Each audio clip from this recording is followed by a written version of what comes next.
Hola, ¿qué tal? Mi nombre es Nedia Yamilet Sarimora, estudiante de la carrera de Medicina, y en esta presentación abordaremos algunos temas sobre la materia de otorrinolaringología, una especialidad médica encargada del estudio, diagnóstico y tratamiento de enfermedades del oído, nariz, garganta, laringe y estructuras relacionadas. Bien, ahora vamos con los temas de interés. Faringoamigdalitis crónica con amidalectomía. Para empezar, definamos la faringoamigdalitis crónica. Bueno, se trata de un proceso inflamatorio e infeccioso persistente en las amígdalas con síntomas que se extienden por más de 3 meses. Como se observa en el ciclo en pantalla, todo inicia con una agresión patógena, ya sea viral o bacteriana. El tejido linfoide responde inflamándose, pero en la fase crónica ocurre una falla de la erradicación del microorganismo. Esto se debe principalmente a la disbiosis y a la formación de biopelículas resistentes. Bueno, esto va a provocar alteraciones en la estructura de la amígdala, como una hipertrofia severa y criptas dilatadas que retienen detritus celular. Estas acumulaciones forman amigdalitos, obstruyen la vía y cierran el ciclo, haciendo al paciente mucho más susceptible a nuevas recurrencias. Dentro de las manifestaciones clínicas, tenemos que a nivel local no solo vemos el eritema amigdalino y exudado, sino que destacan los amigdalitos que generan una litosis severa. Y en casos obstructivos, la característica voz de papa caliente. A nivel sistémico, las reagudizaciones presentan fiebre superior a 38 grados. Y bueno, un dato clínico clave para sospechar de un origen bacteriano es la ausencia de tos. Y además es fundamental interrogar sobre trastornos respiratorios del sueño, desde ronquidos habituales hasta apnea. Pueden estar acompañadas de ganglios cervicales inflamados mayores a 2 centímetros. En el diagnóstico tenemos que el pilar fundamental es la historia clínica. Debemos documentar obligatoriamente la persistencia de síntomas por más de 3 meses. ¿Ya? Y bueno, al examen físico confirmamos la presencia de amígdalas obstructivas o criptas. Sin embargo, un paso crucial en este flujograma, bueno, es detectar otras patologías que simulen el cuadro, como el reflujo laringofaringeo o cuadros alérgicos. ¿Y qué hay de los cultivos? No los pedimos de rutina en el seguimiento crónico, sino que los reservamos únicamente cuando el paciente curse con una reagudización. Bueno, siguiendo con el tratamiento, para iniciar va a ser de forma conservadora. Esto incluye hidratación, analgésicos y gargarismos. Si el problema son los amigdalitos, procedemos a su extracción, pues mediante presión suave o irrigación. Bueno, el punto crítico de decisión terapéutica viene en la evaluación posterior y el paciente, bueno, el paciente que recibió manejo médico óptimo, pero los síntomas siguen siendo invalidantes, pues, y altera su calidad de vida en ese momento, bueno, es en ese momento donde el algoritmo nos dirige a considerar la derivación quirúrgica. Ahora con los criterios de amidalectomía, pues bueno. Justamente para llevar a un paciente a cirugía, las guías internacionales establecen criterios claros. Consideramos factores crónicos como la litosis por amigdalitis severa o el dolor de la garganta supera de 3 a 6 meses de evolución. También operamos por resistencia terapéutica, es decir, cuando el tratamiento médico fracasa sintomáticamente, pero la indicación quizás más categórica son las comorbilidades obstructivas. Si el paciente ha desarrollado el síndrome de apnea obstructiva del sueño o alteraciones importantes para deglutir a causa de hipertrofia, la amidalectomía está plenamente indicada. Ya. Para finalizar, tenemos aquí las complicaciones, que por un lado las complicaciones de la enfermedad no tratada a nivel local puede evolucionar a un acceso periamigdalino clásico por presentartrismo y desviación de la úvula. Y a nivel sistémico, bueno, si es por el estreptococo, puede desencadenar fiebre reumática o glomerulonefritis. Por otro lado, si realizamos la cirugía, debemos advertir al paciente sobre las complicaciones posoperatorias inmediatas. La principal causa de reingreso hospitalario es la hemorragia, seguida de complicaciones por el manejo de dolor severo, náuseas y deshidratación secundaria. La poliposis nasal se define como un crecimiento hiperplástico benigno y proyectante de la cavidad nasal, resultado de un proceso inflamatorio y remodelación tisular crónica. Fisiopatológicamente, este proceso arranca con una agresión inicial que desencadena una activación inmunológica y una masiva infiltración celular. Esto lleva a una remodelación del tejido y la formación del pólipo. Para evaluar su severidad, utilizamos la clasificación endoscópica de Meltzer, que va desde el grado 1, donde los pólipos son pequeños y confinados al meato medio, hasta el grado 4, donde, bueno, es caracterizado por pólipos masivos que obstruyen completamente la cavidad nasal. Tenemos que también el origen de esta patología es multifactorial. Bueno, intervienen factores ambientales y locales como alérgenos, hongos y superantígenos del Staphylococcus aureus, sumado a una fuerte predisposición genética, siendo más frecuente en hombres entre 60 a, bueno, entre 40 y 60 años y en personas con antecedentes familiares. Es crucial destacar las comorbilidades sistémicas asociadas a la vía aérea unida. Bueno, particularmente la triada de Samter, que incluye asma, sensibilidad a la aspirina y poliposis, así como fibrosis quística, que suele presentarse en pacientes jóvenes con inflamación severa. Dentro de los perfiles inflamatorios, tenemos que actualmente la enfermedad se clasifica por su endotipo, la cual es vital para guiar la terapia biológica y predecir el pronóstico. Entonces tenemos que el perfil dominante en Occidente es la inflamación tipo 2, caracterizada por una respuesta TH2, inflamación eosinofílica y expresión de la interleucina 5. E y G, este perfil tiene una fuerte asociación con el asma y altas tasas de recurrencia. En contraste, la inflamación no tipo 2 se presenta con respuestas de TH1, TH17 e infiltración neutrofílica, que tiene una menor asociación al asma y presenta una resistencia diferente a corticosteroides. Bien. Hablando de las manifestaciones clínicas, es que el diagnóstico exige un criterio temporal estricto, la presencia de síntomas por más de 12 semanas. Bueno, los pacientes sufren de congestión nasal con obstrucción severa y rinorrea, pero el síntoma cardinal que más destaca es la disfunción olfatoria, ya sea hiposmia o anosmia.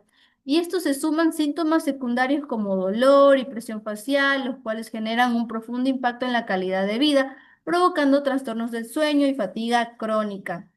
Evaluación clínica y el diagnóstico. El algoritmo diagnóstico arranca con la evaluación clínica de estos síntomas. Instaura una terapia médica inicial a base de corticoides intranasales e irrigación. Si hay fracaso terapéutico o síntomas severos, se deriva al especialista y la confirmación objetiva se realiza mediante endoscopía nasal para evidenciar las masas bilaterales grises en el meato medio.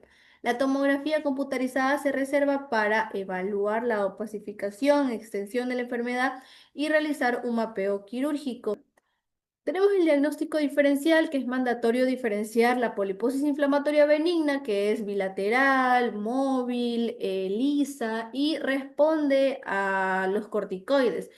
De patologías malignas, debemos estar muy atentos a las señales de alarma, presentación unilateral, epistaxis frecuente, el dolor severo, costras excesivas o evidencia de erosiones óseas en la tomografía. Estos hallazgos obligan a realizar una biopsia para descartar papilomas invertidos, carcinomas o linfomas. Ahora, para el tratamiento seguimos esta escala de 4 pasos. Siempre arrancamos con la primera línea, lavados nasales y corticoides en spray para desinflamar localmente. Si no hay control, subimos al segundo escalón usando pulsos cortos de corticoides orales y vigilando siempre sus efectos adversos. Y el tercer nivel son las moderadas, terapias biológicas o anticuerpos monoclonales. Ojo, estas no son para todos y se reservan estrictamente para casos severos, ya que tienen cirugías previas, pérdidas del olfato o asma grave. Finalmente, si el paciente es refractario a todo este manejo médico, la solución definitiva es llevarlo a cirugía endoscópica. Ya. Y bueno, finalmente la enfermedad crónica no controlada conlleva a tres niveles de complicaciones. A nivel mecánico y respiratorio desencadena apnea obstructiva del sueño, agravando la alteración cognitiva y la fatiga. A nivel estructural, el bloqueo del drenaje paranasal puede formar mucoceles, como también estos tienen un gran riesgo de compresión orbitaria y pueden causar diplopía o exoftalmos. Y sensorialmente, el daño neuroepitelial crónico puede culminar con una anosmia irreversible.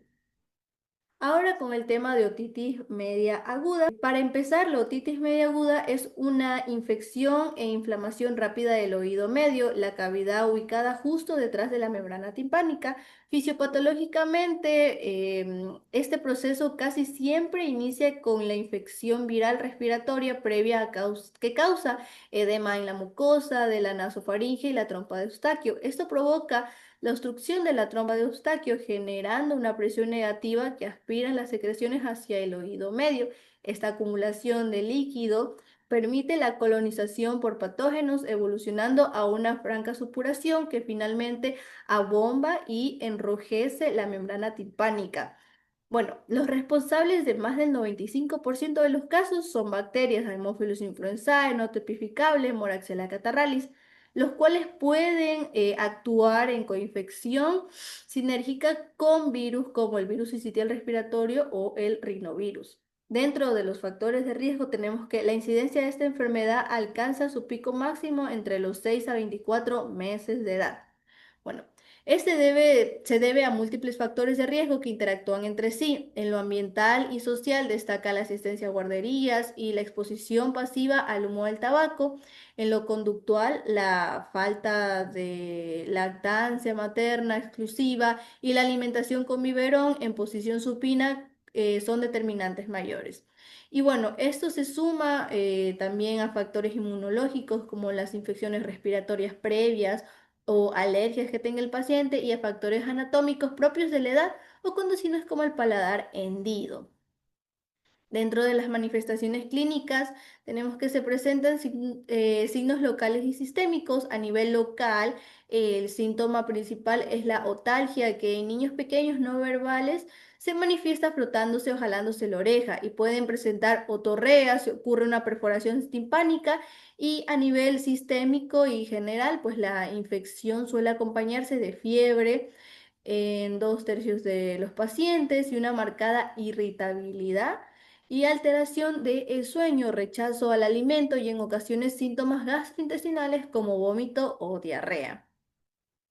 Ya, dentro del diagnóstico confirmatorio tenemos que, bueno, este algoritmo nos exige combinar el examen físico y una otoscopía neumática. Buscamos criterios específicos, un abombamiento moderado, severo de la membrana timpánica, la aparición de una nueva otorrea o un abombamiento leve acompañado de un dolor agudo reciente.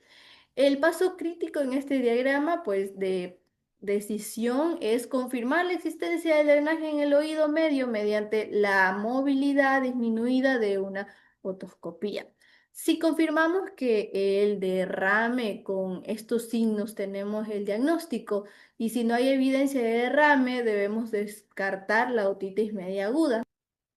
Tratamiento. Una vez confirmada, el tratamiento se estratifica según la edad y la gravedad. En menores de 6 meses siempre indicamos antibióticos inmediatos. En niños de 6 a 23 meses damos antibióticos si es unilateral o severo. Pero si es unilateral y leve, optamos por una conducta expectante. En mayores de 24 años, el antibiótico se reserva solo para casos severos. La conducta expectante consiste en controlar estrictamente el dolor con analgésicos durante 48 a 72 horas y dar antibióticos iniciales, ya que existe una alta tasa de resolución espontánea y el antibiótico no reduce el dolor en las primeras 24 horas. Ya. Finalmente, si hay una falla terapéutica o una diseminación de la infección, el paciente puede desarrollar complicaciones. Las dividimos en intratemporales, que afecta a estructuras locales causando pérdida auditiva y perforación crónica, mastoiditis, o parálisis facial. Y las complicaciones intracraneales tenemos que son una emergencia neurológica grave como meningitis, formación de accesos cerebrales o trombosis del seno lateral. Ahora, otitis externa difusa. Para iniciar, la otitis externa difusa es un proceso infeccioso e inflamatorio del conducto auditivo externo. Fisiopatológicamente, el cuadro arranca con la disrupción de los factores protectores del oído, como la pérdida del cerumen y la humedad excesiva. Esto provoca una alcalinización del medio y la pérdida del ambiente ácido protector. Dicha alteración del microambiente permite el crecimiento exponencial de oportunistas de microorganismos y desencadenando una respuesta inflamatoria con vasodilatación, edema dérmico y acumulación de detritos. Las bacterias predominantes causantes de esta infección son Pseudomonas aeruginosa y Staphylococcus aureus, aunque en cuadros crónicos o que no responden al tratamiento, debemos sospechar de etiología fúngica como aspergilosis o cándida. Bien.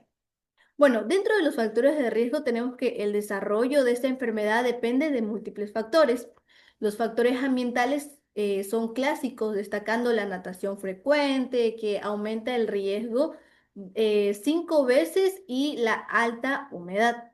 También influye el trauma mecánico local por el uso de hisopos de algodón o audífonos intraauriculares. Bueno, también factores anatómicos como tener un canal estrecho o condiciones dermatológicas previas como eczema o psoriasis, y factores sistémicos que comprometen la inmunidad como la diabetes mellitus. Dentro de las manifestaciones clínicas tenemos que el signo cardinal que nos guía es una otalgia de inicio rápido, menor a 48 horas, que suele ser desproporcionado al daño visual. La gravedad se estratifica en 3 niveles. En la fase leve predomina el prurito y un edema del canal tolerables. En la fase moderada, el canal se ocluye parcialmente, parece otorrea y se percibe hipoacusia. Y finalmente, en la gravedad severa, el edema ocluye totalmente el canal y el dolor es incapacitante, y aparecen signos de extensión como linfadenopatías regionales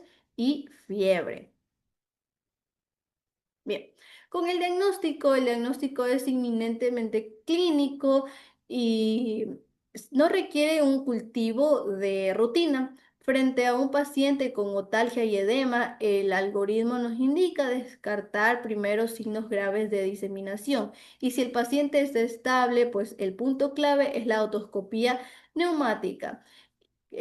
Bueno, si logramos visualizar la membrana timpánica que esté intacta, confirmamos una otitis externa aguda no complicada. Únicamente realizamos un cultivo de secreciones si el cuadro es refractario, el paciente está inmunodeprimido o existe sospecha de complicación grave. Dentro del tratamiento es que el plan de manejo estándar tiene una duración de 7 a 10 días. Siempre debemos iniciar con un aseo óptico y un buen manejo del dolor con analgésicos sistémicos. Y la decisión farmacológica depende del estado del tímpano. Si la membrana timpánica está intacta, usamos gotas con aminoglucósidos o ácido acético. Sin embargo, si existe perforación de la membrana o tubos de ventilación, los aminoglucósidos están absolutamente contraindicados por su alto riesgo de ototoxicidad.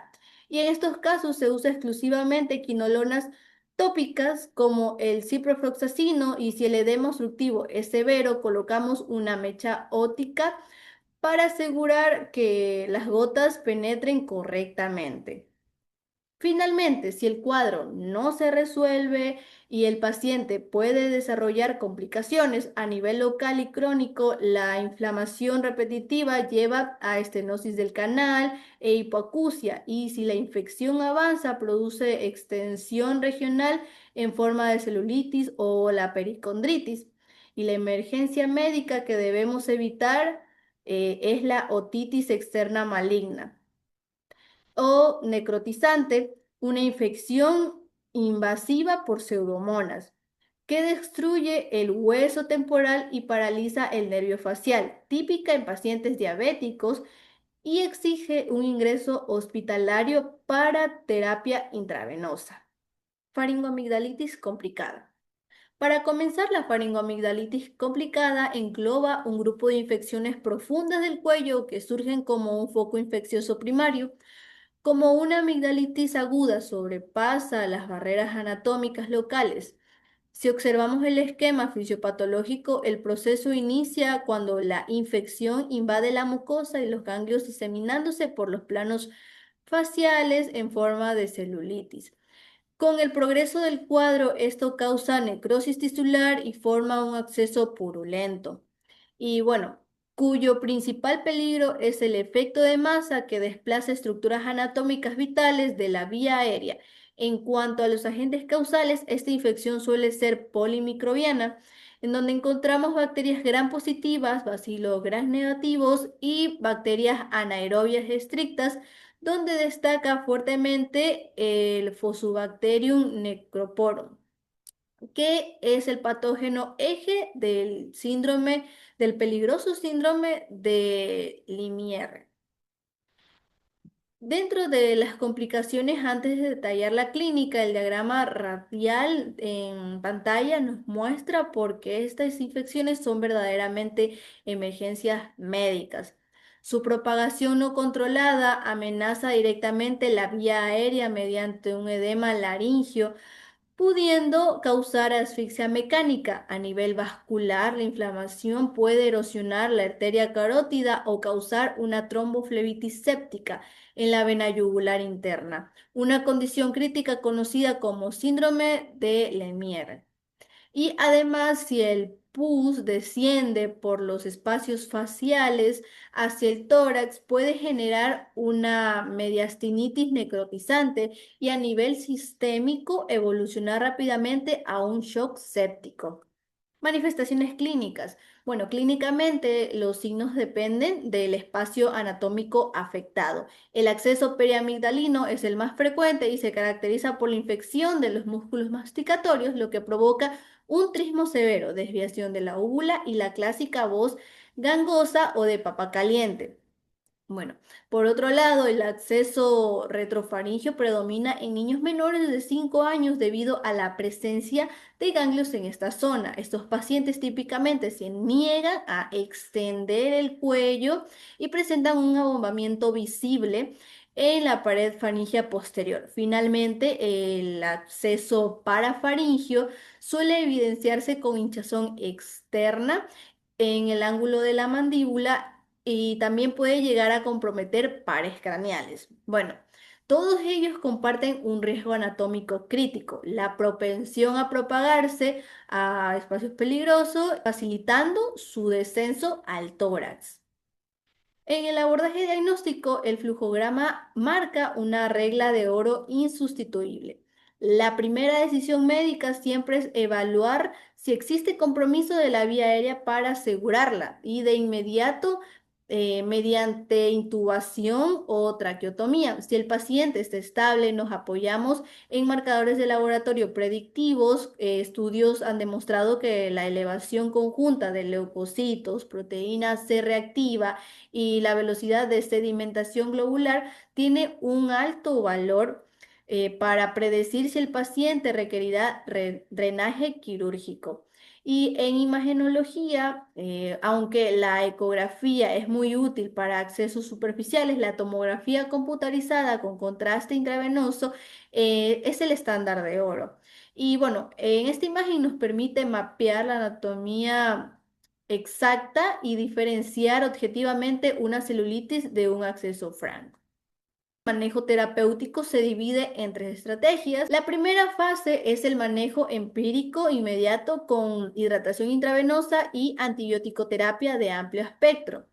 En la segunda fase, estratificamos al paciente y si presenta solo un flemón o un absceso menor a 2 centímetros, podemos instaurar una terapia médica conservadora por 48 horas. Sin embargo, si el absceso es grande, fluctúa o invade espacios profundos como el parafaringio, el algoritmo nos dirige a la tercera fase, la intervención quirúrgica temprana.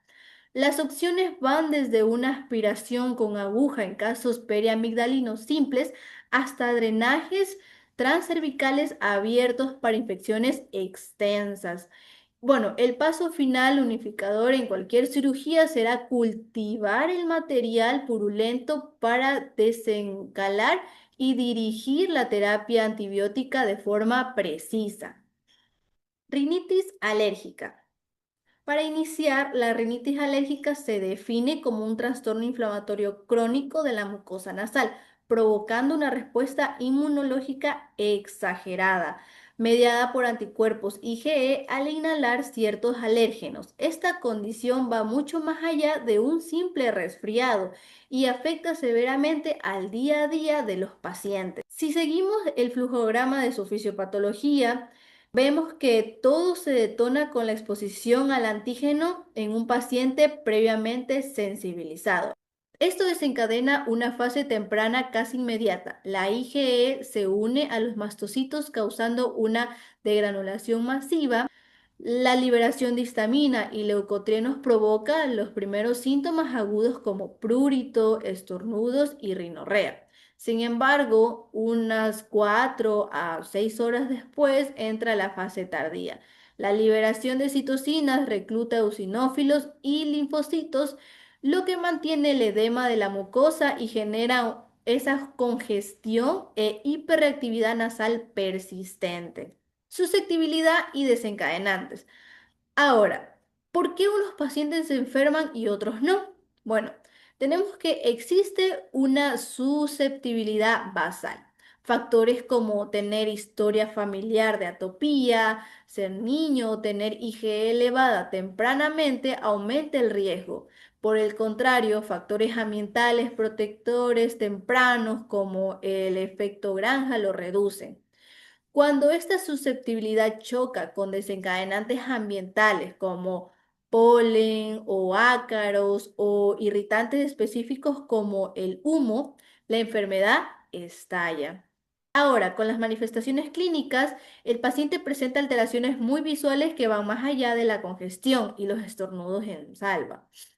Al examen físico notaremos las clásicas fases alérgicas, el saludo alérgico que termina formando un pliegue nasal transverso por rascarse constantemente hacia arriba y las ojeras alérgicas secundarias a la estasis venosa.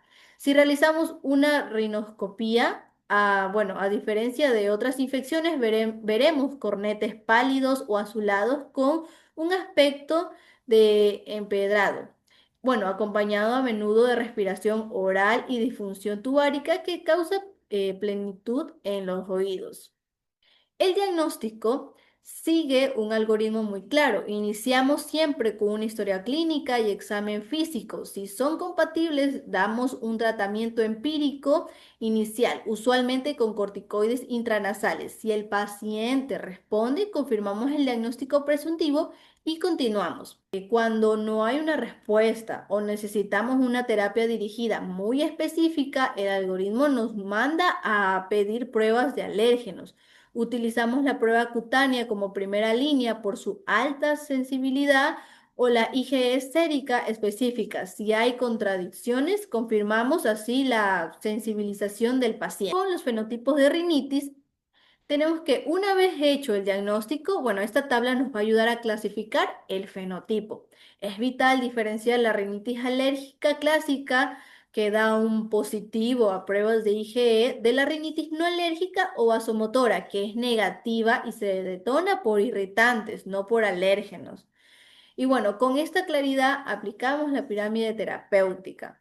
en donde, bueno, la base siempre es evitar alérgenos y usar lavados nasales para síntomas leves. Damos antihistamínicos, pero si los síntomas son moderados a severos, el pilar absoluto de la primera línea son los corticoides intranasales. Si esto fracasa, escalamos a una terapia combinada y para modificar la raíz de la enfermedad, derivamos a inmunoterapia. La calidad de vida e impacto sistémico. Para concluir, este último esquema nos demuestra por qué no debemos subestimar una rinitis alérgica crónica. A nivel sistémico, causa severas alteraciones del sueño, disminuye la productividad y provoca ausentismo. La vía aérea superior predispone a rinosinusitis crónica y otitis media con efusión, mientras que en la vía aérea inferior desarrolla o exacerba cuadros de asma, coexistiendo ambas enfermedades hasta en un 40% de los pacientes. Hipoacusia neurosensorial. Se define como una disminución de la audición, causada por una lesión que se localiza más allá del oído medio. Este puede estar en la cóclea, en las células ciliadas, el nervio coclear o en las vías auditivas centrales. Clínicamente es clave saber que esta pérdida auditiva no mejora simplemente limpiando el conducto auditivo. Suele afectar la comprensión del habla. Bueno, lo clasificamos según su inicio, en congénito o adquirido. También según su evolución, si puede ser fluctuante, progresiva o súbita. Y es importante según su severidad. Utilizamos la escala de ANSI, que va desde leve hasta una pérdida profunda mayor a 91 decibeles. Al buscar el origen de esta patología, el esquema nos muestra una gran diversidad de causas. En el ámbito genético puede ser no sindrómica, siendo la mutación de la conexina 26 la responsable de la mitad de estos casos, o formar parte de síndromes complejos, como el de Alport, por ejemplo. Y bueno, las infecciones también pueden ser, bueno, son un factor crítico durante el embarazo. Los virus del panel de TORCH, como citomegalovirus, causan daño intrauterino, mientras que postnatalmente una meningitis bacteriana puede ser devastadora para la audición. Además, no podemos olvidar la ototoxicidad por medicamentos, como la gentamicina, y factores ambientales como el trauma acústico ocupacional y la presbiacusia, que es el desgaste natural por la edad. En la fisiopatología, el problema no está en la conducción del sonido, ya que la onda sonora atraviesa normalmente el oído externo y medio. El bloqueo ocurre en la transducción o transmisión de esta señal. Como vemos en el flujograma, el daño primario suele ocurrir en la cóclea, ya sea por destrucción sensorial de las células ciliadas, fallas metabólicas en el transporte de iones o rigidez mecánica. Esto genera una incapacidad para poder convertir la energía mecánica en un potencial de acción eléctrico. Y si la cóclea funciona, el fallo puede ser neural por degeneración del nervio vestíbulo coclear o en última instancia central, donde el cerebro simplemente no recibe la señal electroquímica para procesarla. Dentro de las manifestaciones clínicas tenemos que la sospecha inicial son síntomas claros. El paciente relata una disminución auditiva, siente la necesidad de subir el volumen de la televisión y muy característicamente experimenta tinnitus o zumbidos. Y refiere que oye pero no entiende las palabras, especialmente en ambientes ruidosos. En niños la clínica es distinta. El signo cardinal es el retraso del lenguaje, no responde a su nombre y presenta problemas escolares. Debemos estar muy atentos a las banderas rojas. Si la pérdida es de inicio súbito, marcadamente asimétrica, se asocia a vértigo severo o síntomas neurológicos. Estamos ante una urgencia que requiere evaluación inmediata. Debemos estar muy atentos a las banderas rojas. Si la pérdida es de inicio súbito, marcadamente asimétrica, se asocia a vértigo severo o síntomas neurológicos, estamos ante una urgencia que requiere evaluación inmediata. Ahora con su impacto. El impacto de la pérdida auditiva neurosensorial va mucho más del oído. Como se ilustra en este diagrama de ramificaciones, bueno, se afecta severamente la comunicación y el aprendizaje, provocando un bajo rendimiento escolar. Psicosocialmente, aísla al paciente, generando altas tasas de ansiedad, depresión y estigma. En el ámbito laboral, compromete la seguridad del individuo, aumentando el riesgo de accidentes, limitando sus oportunidades ocupacionales, y todo esto disminuye drásticamente la calidad de vida por la fatiga auditiva constante y genera una alta tasa de carga económica tanto para la familia como para el sistema de salud, haciendo indispensable una rehabilitación temprana. Finalmente, si no se trata a tiempo, las complicaciones se agravan. En la infancia se consolida el retraso del lenguaje y el aislamiento social. En los adultos y ancianos laborales, bueno, la hipoacusia neurosensorial no tratada es un factor de riesgo comprobado para el deterioro cognitivo acelerado y una mayor dependencia. Por supuesto, la propia enfermedad puede progresar por una pérdida leve a una profunda. Por ello, recordamos como regla de oro que una sordera súbita es una emergencia que requiere atención médica temprana. Iniciando con el diagnóstico de hipoacusia neurosensorial. Para comenzar la evaluación, parte de la sospecha clínica de hipoacusia. El primer paso es la otoscopía porque permite descartar causas externas o del oído medio como cerumen, otitis media aguda o perforación timpánica. Después se define si el cuadro es súbito o progresivo y si afecta o no ambos oídos. También debe hacerse una exploración integral, neurológica, oftalmológica, craneofacial o de cuello, buscando datos que orienten a alguna patología retrococlear, síndromes asociados a, o tal vez puede ser citomegalovirus congénito. Una vez sospechada la hipoacusia, se pasa a la evaluación audiológica. La audiometría tonal permite clasificar la pérdida auditiva en leve, moderada o, bueno, severa o profunda. Y en la hipoacusia neurosensorial se espera una ausencia de gap aéreo óseo. En las pruebas de diapasón, el Reiner suele estar positivo, es decir, que la vía aérea es mayor que la vía ósea, y el Weber lateraliza al oído sano.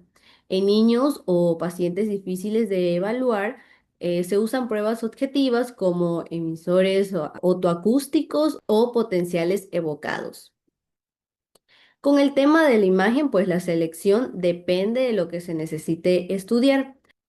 La tomografía computarizada sirve mejor para evaluar anatomía ósea y laberinto. Puede mostrar un conducto vestibular dilatado o displasia coclear. Y la resonancia magnética, pues evalúa el laberinto membranoso, nervios craneales y la vía auditiva central, por lo que ayuda a descartar alteraciones del nervio coclear o hidrops endolinfático. Y para planificar implante coclear, pues integra la tomografía y la resonancia. Luego de confirmar la hipoacusia, pues se busca la causa. El primer enfoque es infeccioso, con prioridad en descartar el citomegalovirus congénito mediante PCR en saliva o sangre seca antes de las 3 semanas de vida.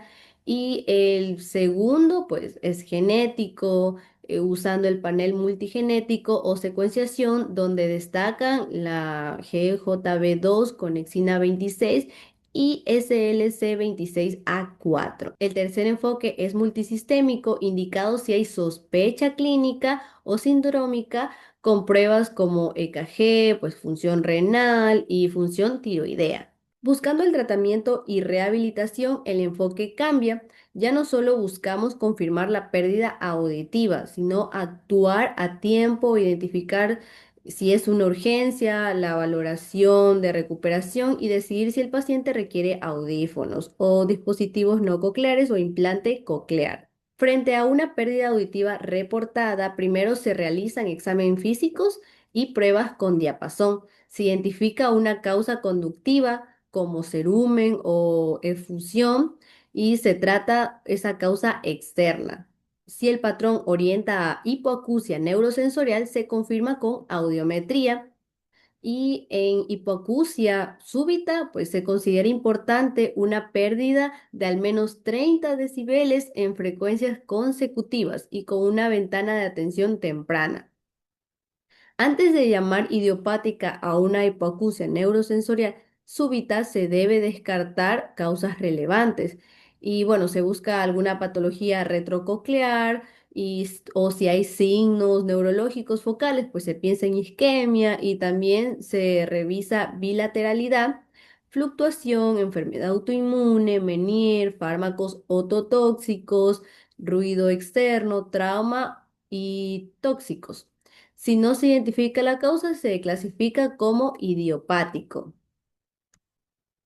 Una vez confirmada la hipoacusia neurosensorial súbita idiopática, pues el tratamiento debe iniciarse dentro de las primeras 24 horas y las opciones son corticoides sistémicos por vía oral, corticoides intratimpánicos, si existe contraindicación para tratamiento sistémico u oxigenoterapia hiperbárica combinada con corticoides y también es importante recordar lo que no se recomienda, pues los antivirales, los laboratorios de rutina y la TAC de cráneo de forma rutinaria.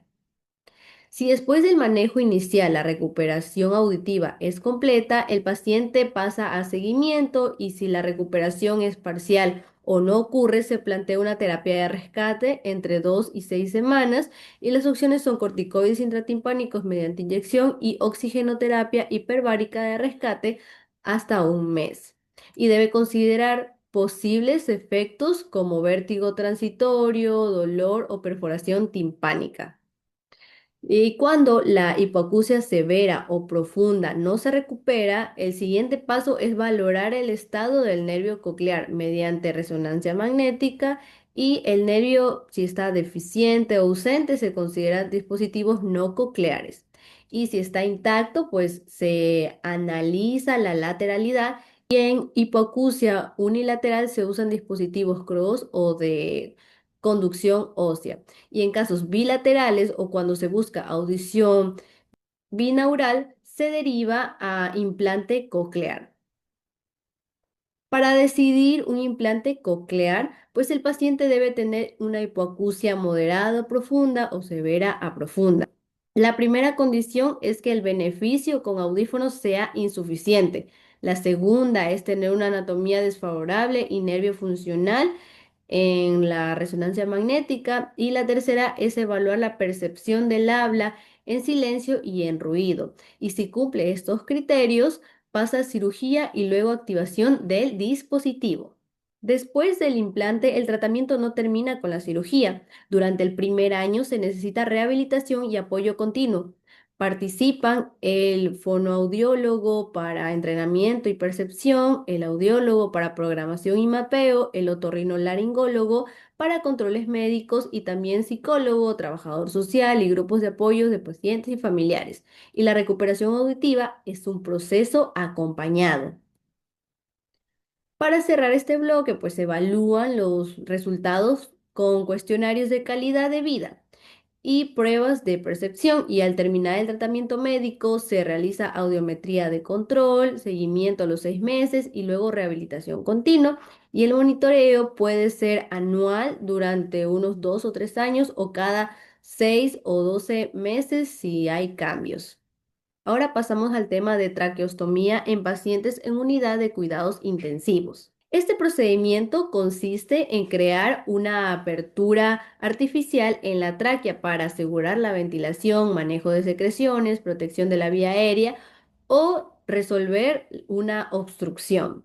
La traqueostomía puede indicarse por obstrucción real o inminente de las vías aéreas superior, necesidad de soporte ventilatorio prolongado por más de 7 a 10 días, higiene pulmonar invasiva cuando el paciente no puede toser o el riesgo de aspiración por alteración neurológica o deglución alterada. Antes del procedimiento, pues se revisa la anatomía, historia clínica, ecografía del cuello, parámetros ventilatorios, la estabilidad hemodinámica, coagulación, ayuno y consentimiento. Respecto a la técnica, pues existen dos rutas principales. La percutánea se realiza por dilatación y puede hacerse en la cama de UCI con incisión mínima, menos trauma y mejor logística. Y la técnica quirúrgica abierta, pues ofrece visualización directa de vasos y mayor seguridad cuando la anatomía es difícil y con exploración amplia en quirófano o UCI. Tras colocar la traqueostomía, pues el mantenimiento diario es clave. Se debe confirmar la posición central, el control de signos vitales y oximetría, asegurar la fijación, vigilar la presión del manguito por debajo de 25 centímetros de H2O y limpiar el estómago con solución salina y mantener humidificación, cambiar o limpiar la cánula interna y realizar aspiración, idealmente con sistema cerrado. En la primera semana puede aparecer alguna complicación temprana, como el sangrado, que puede relacionarse con un trauma tisular, alguna lesión vascular o coagulopatía. Y la obstrucción puede deberse a tapón de moco, coágulo o desplazamiento de la cánula interna. Y también puede haber desplazamiento con decanulación accidental o una falsa vía y fugas de aire como enfisema subcutáneo o neumotórax. En el paciente traqueostomizado, pues se presenta distrés respiratorio. Primero se evalúa si respira. Si hay respiración, se sospecha alguna obstrucción parcial y se intenta pasar una sonda de succión. Si la sonda pasa, se succiona y se oxigena. Si no pasa o no mejora, se desinfla el manguito y bueno, se retira la cánula interna y si persiste el problema, se retira el tubo completo y se oxigena por vía facial o por estroma, llamando al equipo de emergencia. En el seguimiento pueden aparecer complicaciones como estenosis traqueal, traqueomalacia, granuloma, fístulas, traqueostomía y disfunción deglutoria. Estas complicaciones pues recuerdan que la traqueostomía no solo exige colocación segura, sino vigilancia continua hasta la recuperación o decanulación. Para retirar la cánula, el paciente debe estar estable hemodinámicamente, con independencia ventilatoria a 24 horas, una vía aérea permeable, tolerancia a válvula o reflejo tusígeno adecuado y la preparación incluye un ayuno de 6 horas, algún tiro de suturas y equipo de emergencia listo. El tubo se retira durante expiración o tos y se coloca apósitos oclusivos y se observa estrictamente por 24 horas. Bien, continuamos con enfermedad de Meniere. La fisiopatología parte de una falla en la reabsorción endolinfática. Esto genera aumento de presión hidrostática y distensión del laberinto membranoso. Con el tiempo puede ocurrir microrupturas de la membrana de Reisner y permitiendo una mezcla entre endolinfa rica en potasio y perilinfa, y esta mezcla produce toxicidad celular, despolarización del nervio vestíbulo-coclear y daño de células ciliadas. En factores etiológicos se incluyen componentes genéticos, ambientales, autoinmunes o vasculares, y puede haber herencia poligenética, variantes familiares y genes implicados como la OTOG y MYO7A. Y también se menciona estrés, alergias, toxinas, cambios de presión barométrica, asociación con migraña vestibular, constricción vascular y enfermedades autoinmunes como artritis reumatoide, lupus y espondilitis anquilosante. La enfermedad activa se caracteriza por vértigo episódico espontáneo con duración de 20 a 12 horas y se acompaña de hipoacusia neurosensorial unilateral fluctuante que afecta sobre todo frecuencias graves o medias. También aparecen acúfenos y generalmente en tonos bajos y plenitud óptica. En etapas avanzadas puede presentarse crisis otolíticas de Tumarkin con caídas súbitas sin pérdida de conciencia. Para el diagnóstico se separa enfermedad definitiva y probable. En la definitiva debe haber dos o más episodios de vértigo de 20 minutos a 12 horas, hipoacusia documentada y síntomas aurales fluctuantes. En la probable, los episodios pueden durar hasta 24 horas y no siempre exigen confirmación audiométrica estricta y en todos los casos debe excluir otros diagnósticos vestibulares.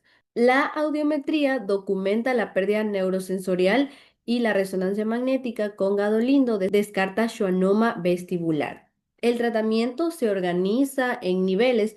Primero se aplican medidas conservadoras como restricción de sodio, el control dietético y fisioterapia vestibular si hay inestabilidad crónica. Luego está el mantenimiento médico con diuréticos, betahistamina y supresores vestibulares solo durante crisis. Y si no hay control, pues se consideran terapias intratimpánicas con esteroides o gentamicina. En casos intratables sin audición útil, pues se plantean opciones quirúrgicas. Para finalizar, Menier, sus complicaciones más importantes son la bilateralización, que puede comprometer el oído contrario con el tiempo, las crisis de Tumarkin por el riesgo de caídas y la hipoacusia profunda permanente que puede requerir amplificación o audífonos. El impacto psicosocial también es relevante porque la imprevisibilidad de las crisis se asocia con ansiedad, depresión y deterioro de la calidad de vida. Para el siguiente tema entramos al vértigo posicional paroxístico benigno, conocido como BPPB. Es uno de los trastornos vestibulares periféricos más frecuentes. El BPPB se explica por el desprendimiento de otosinias que emigran dentro de los canales semicirculares. En la mayoría de casos se compromete el canal posterior y cuando el paciente mueve la cabeza, estas partículas alteran el flujo de endolinfa y estimulan las células ciliadas y envían al cerebro una señal falsa de giro. Por eso el paciente siente vértigo aunque no exista una lesión central. Clínicamente produce vértigo rotatorio leve menor a 60 segundos, desencadenado al girar en la cama, mirar hacia arriba o agacharse, y puede acompañarse de náuseas, vómitos, inestabilidad entre crisis y nistagmo provocado. Los signos de alarma sugieren origen central, pérdida auditiva, alteración del habla, síntomas neurológicos o vértigo constante sin relación con el movimiento. El diagnóstico inicia con la historia compatible de vértigo posicional breve, luego se realiza un examen físico y neurológico que debe ser normal. Según el canal de sospecha, pues se eligen maniobras y si la historia no encaja, pues se debe buscar otras causas como Meniere o accidente cerebrovascular.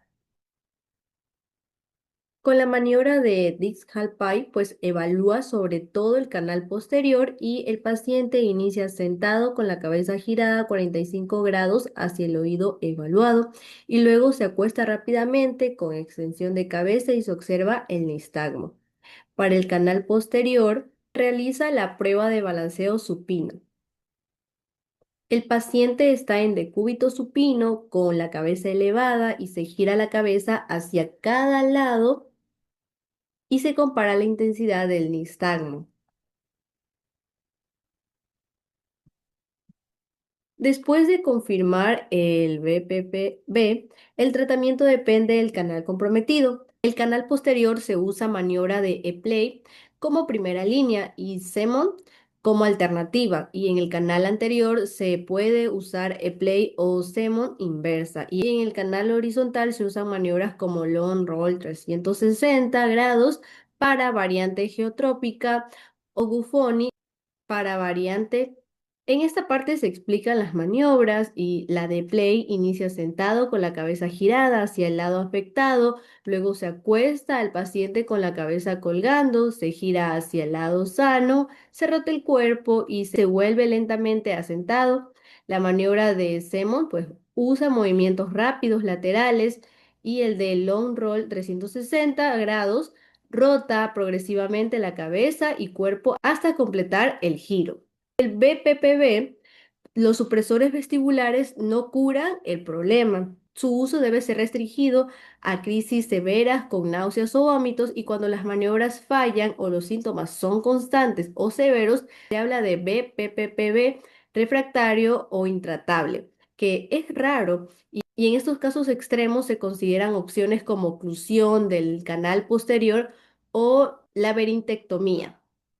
Terminando este tema, el BPPV no tratado puede producir consecuencias físicas, psicológicas y sociales. El riesgo de caídas es importante, sobre todo en adultos mayores con posibilidad de trauma craneal o fracturas. El miedo al movimiento puede generar ansiedad, depresión o aislamiento. También puede afectar actividades diarias y ausentismo laboral, disminuyendo la calidad de vida.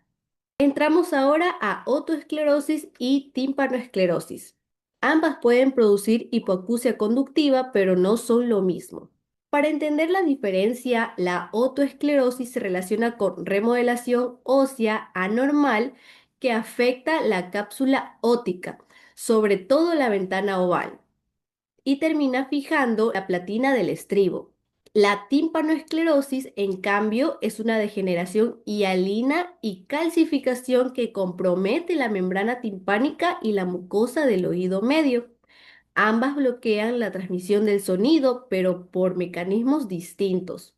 La otoesclerosis se descartan factores genéticos como herencia autosómica dominante y el gen COL1A1, también factores hormonales con mayor frecuencia en mujeres y posible empeoramiento durante el embarazo y una posible relación viral con ARN del sarampión. En timpanoesclerosis predominan antecedentes infecciosos como otitis media crónica supurativa, perforaciones timpánicas, tubos de ventilación y cirugías previas de oído. Clínicamente, la otoesclerosis suele tener otoscopía normal. Pueden aparecer signo, puede aparecer signo de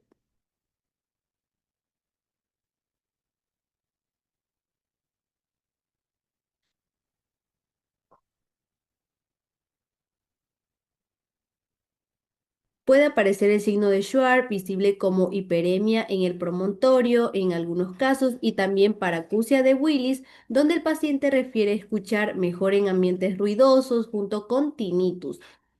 En timpanoesclerosis, la otoscopía puede mostrar placas blancas calcáreas tipo tiza y perforación timpánica coexistente y antecedentes de otorrea crónica.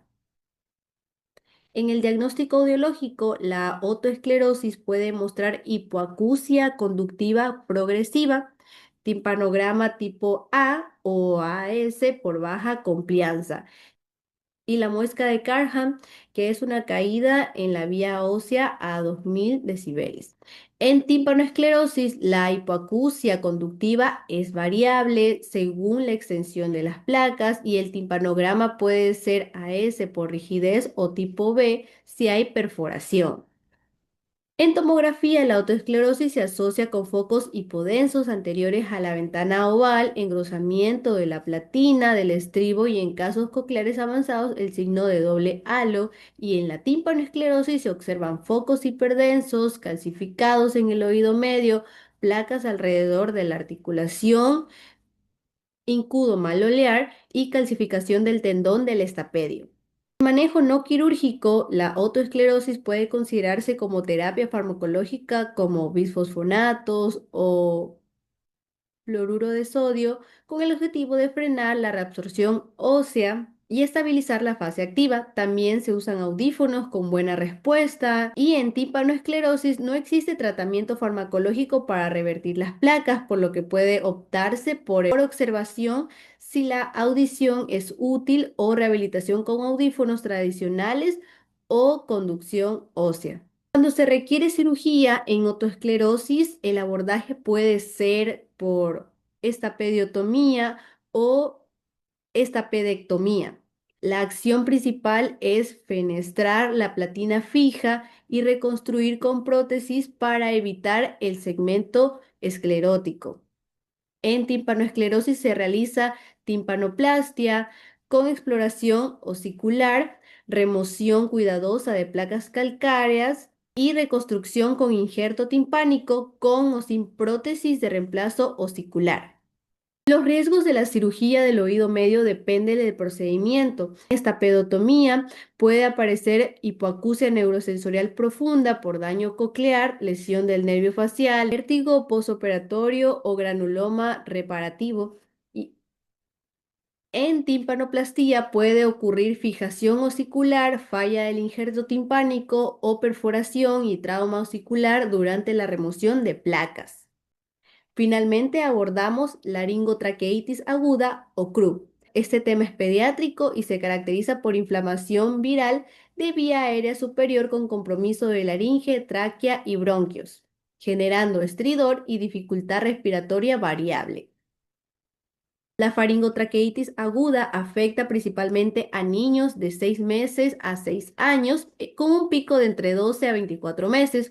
La causa habitual es viral, sobre todo para influenza o el SARS-CoV-2, y la infección inicial es en la mucosa nasal y faringea. Esta se propaga al espacio subglótico y produce edema. Como el cricoides es rígido, el diámetro de la vía aérea disminuye, aparece un flujo turbulento y se genera estridor inspiratorio. Entre los factores de riesgo está la edad, especialmente entre 6 y 6 años, y el sexo masculino, como una relación aproximada de 1,5 a 1. También se menciona la estacionalidad con mayor incidencia en otoño e inicio de invierno, la recurrencia en croup espasmódico asociado a atopía o reflujo y consideraciones previas como estenosis subglótica o síndrome de Down. La presentación suele iniciar con una fase prodrómica de 1 a 3 días, con congestión nasal, rinorrea y fiebre baja. Después aparece una fase aguda entre los días 3 y 7, con empeoramiento nocturno y agravamiento por agitación. La triada clásica es tos perruna, estridor inspiratorio y disfonía o llanto ronco.